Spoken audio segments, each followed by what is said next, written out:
Hi. This time, for a new video, I thought I'd talk about a moorland hanging. It's one of the things that a lot of people have asked over the years is why I wanted to write about Dartmoor. And actually it's a very simple reason. Simple fact is there's not too many places now in England where you can go and get a feel for how things used to be in medieval times. Dartmoor is quite unique. You can walk for half an hour from any road and all of a sudden all you can hear are the larks in the sky and the wind rushing through the grasses. You can't hear any cars, you can't hear motorbikes, you can't hear people shouting. It's a strange place, Dartmoor. It seems as though as soon as you walk onto it, everybody gets swallowed up and disappear. You hardly ever see other people there. So that was one thing. I wanted to write about a place where people could go there, visit, and get a feel for what things used to be like. But the other side is that Dartmoor wasn't always a deserted area. I mean, it's really hard to get the impression now that when you walk across Dartmoor, you're actually walking across a very ancient industrial and really hard labouring area. Most of the moors as you see it now have been changed by man over the last few thousand years. And in the 1300s it was particularly different because it had huge amounts of tin mining all over the place. And tin mining was wonderful from the point of view of a writer. Tin mining was responsible for blackmail and corruption. It was basically one massive protection racket that ran across the whole of the moors. And it was great. I mean, the king loved Dartmoor and loved tin mining because they made an absolute fortune out of it. But the nice thing was for me that it wasn't only the king made money, it was actually the abbot of Tavistock as well. So Dartmoor was an ecclesiastical area. And because I'd made Simon Puttock bailiff at Lidford Castle, he was directly responsible to the church.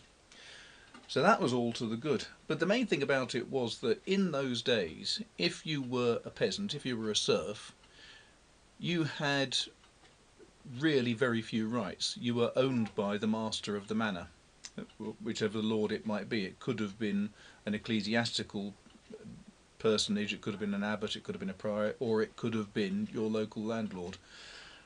Either way, your life was not necessarily going to be very pleasant.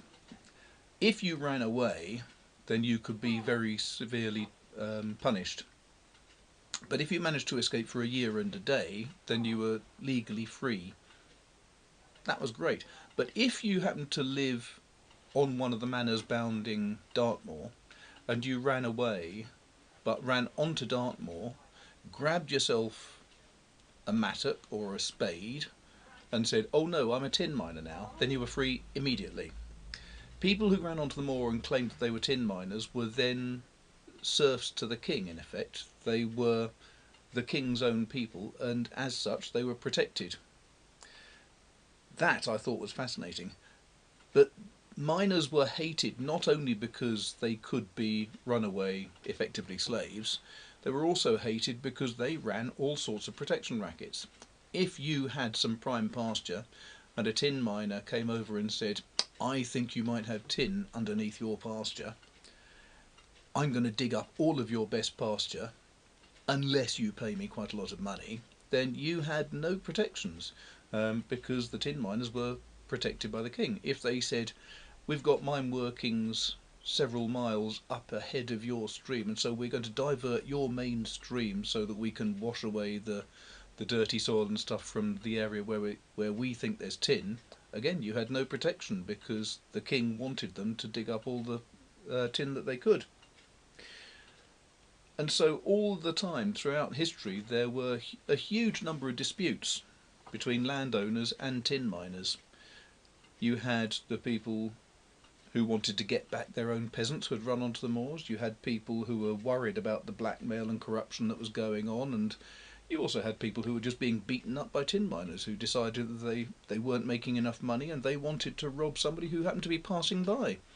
It was a very, very dangerous, wild landscape.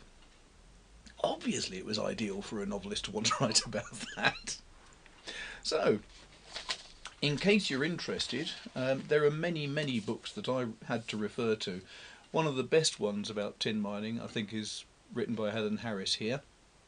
There's other books and research papers by Dr. Tom Greaves and many other people, but all of them led up to A Moorland Hanging, which I must admit, third book in my series. It was the last of the first contract in my writing history, but it was a very good book and it still sells incredibly well nowadays. So if you haven't read it before, I can thoroughly recommend it.